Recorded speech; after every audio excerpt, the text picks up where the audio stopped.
Okay, here are the Chapter 8-3 notes. I know you've done some of this already. You don't need to maybe watch all of this video, but get your notes out, take it on paper. You can use Notability, or you've got the actual physical printed off notes. We are doing some trigonometry, sine, cosine, tangent, and it's kind of on IXL. It's all these R's eventually. Eventually you'll get to all of them.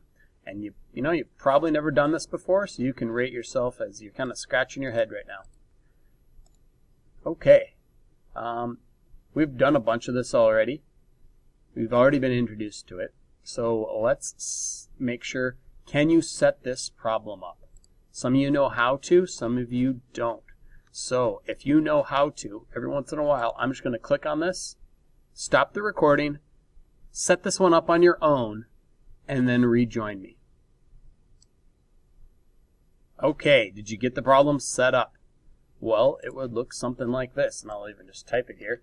It's going to be let's see, grab our stamp here.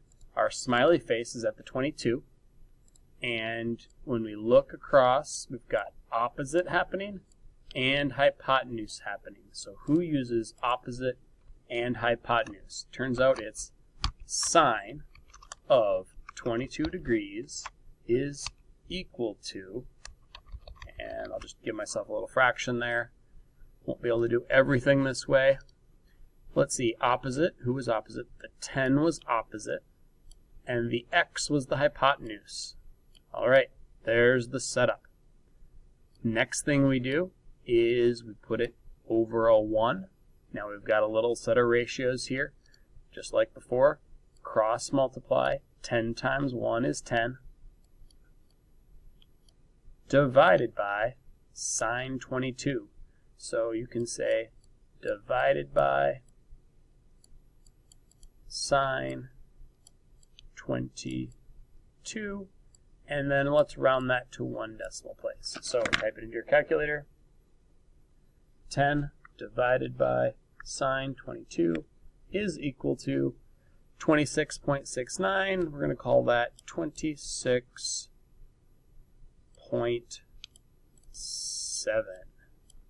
There is our answer right there. So you've got to set up the problem, solve that problem, and you've got the thing you're looking for. Let's see, does this make sense?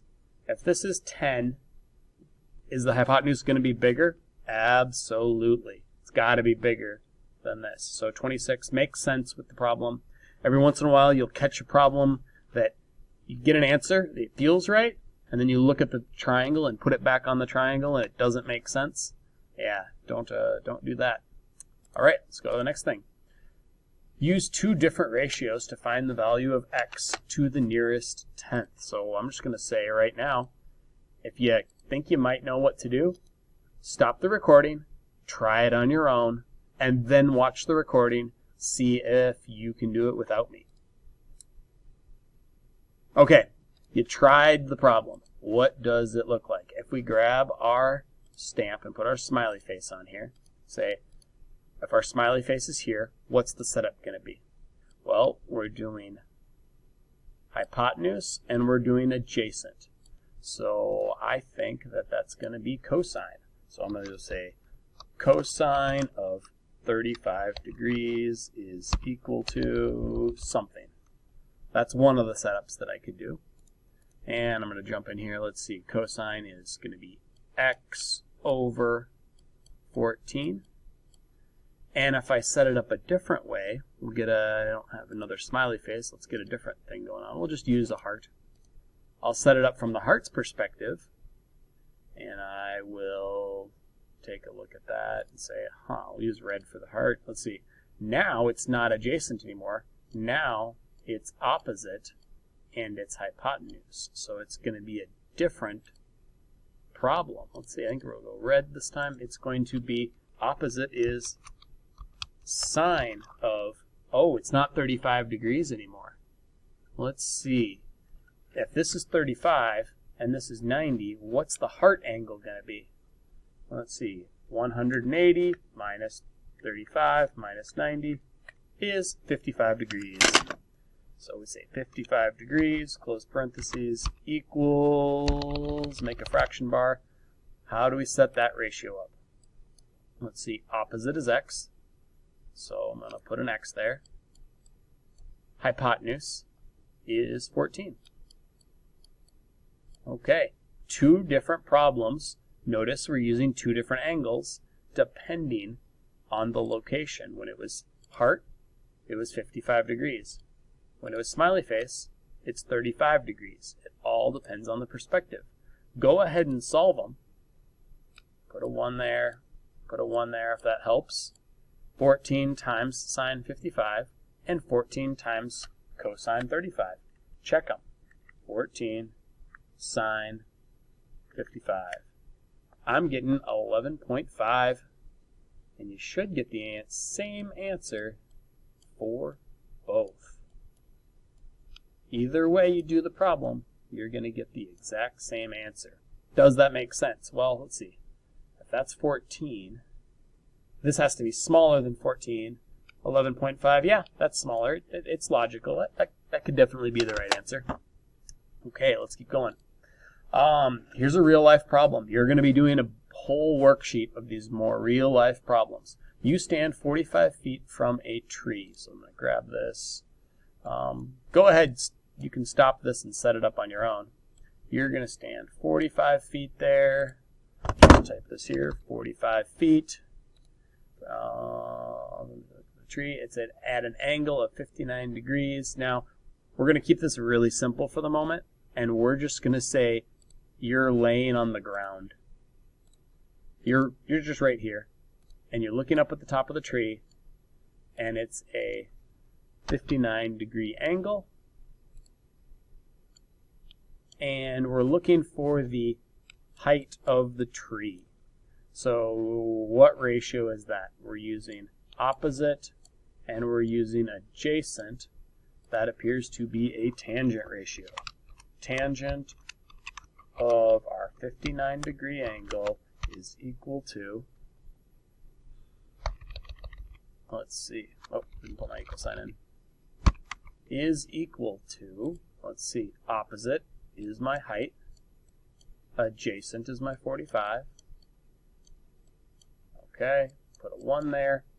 Cross multiply, it looks like it's going to be 45 tan 59 equals, we'll just say 74.9.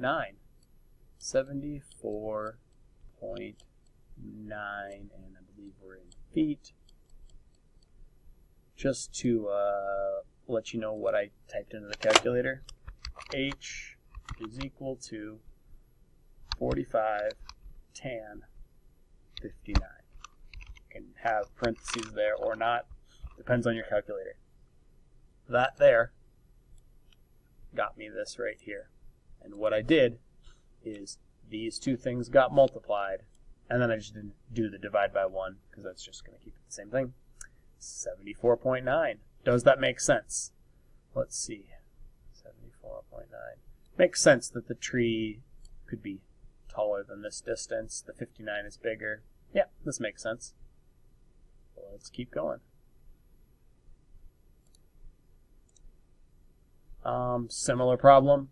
You are standing at an observation deck. You're looking down. Yeah, this doesn't work well with that. You're looking down here, so straight down. The tower leans out a little bit. This is a 5 degree angle right here. Let's see, we've got our 90 degree angle right here. We've got this hypotenuse, and it's 150 feet to the ground. And the question is, you're standing there, how far from the base of the tower will it land? So we want to know this distance right here. So we'll call that x. Let's see, we're using an opposite over an adjacent. So that looks like a tangent. A tangent ratio of 5 degrees, that's where our smiley face is at, is equal to our fraction bar. Let's see, opposite is x, and adjacent is 150. Put it into a fraction. Cross multiply, divide. X equals 150 times tangent 5. That will get you an answer. Let's check and see. 150 tangent 5 equals, I've got 13.1.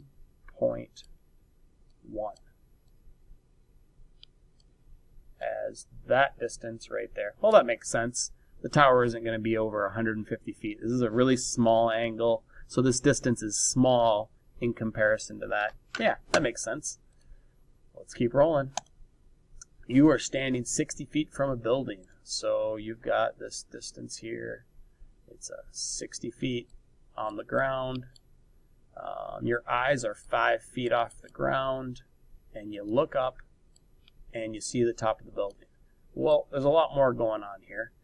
First off, we just have this triangle. We need to solve it first. Turns out this is also 60. This is 90. And we'll put an x right here because we need to solve for x. But that's not going to be the final answer, and we'll get to that in just a second. This is going to be 40 degrees. Let's see, 40 degrees. Yeah, we can set that ratio up. Do a blue one there. Opposite over adjacent.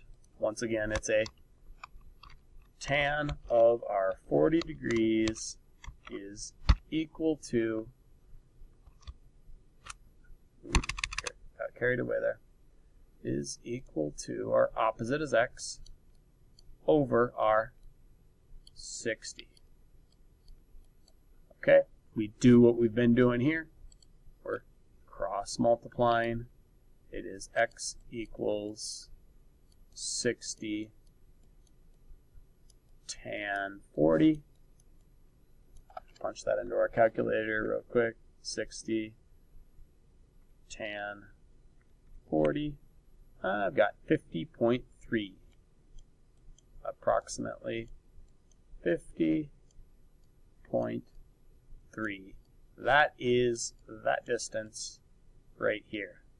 Now, the question is, how tall is the building? Because this is not the total height. How do we get all the way, the whole building, from here to here? We only know this piece is 50.3. Well, it turns out the person was 5 feet tall, so this part is 5 feet. So for a final answer, we're going to have 55.3 feet. That is our final answer for the whole thing. Okay, I've got time for one. Well, I'm going to leave it at that. That is how you solve for a missing side.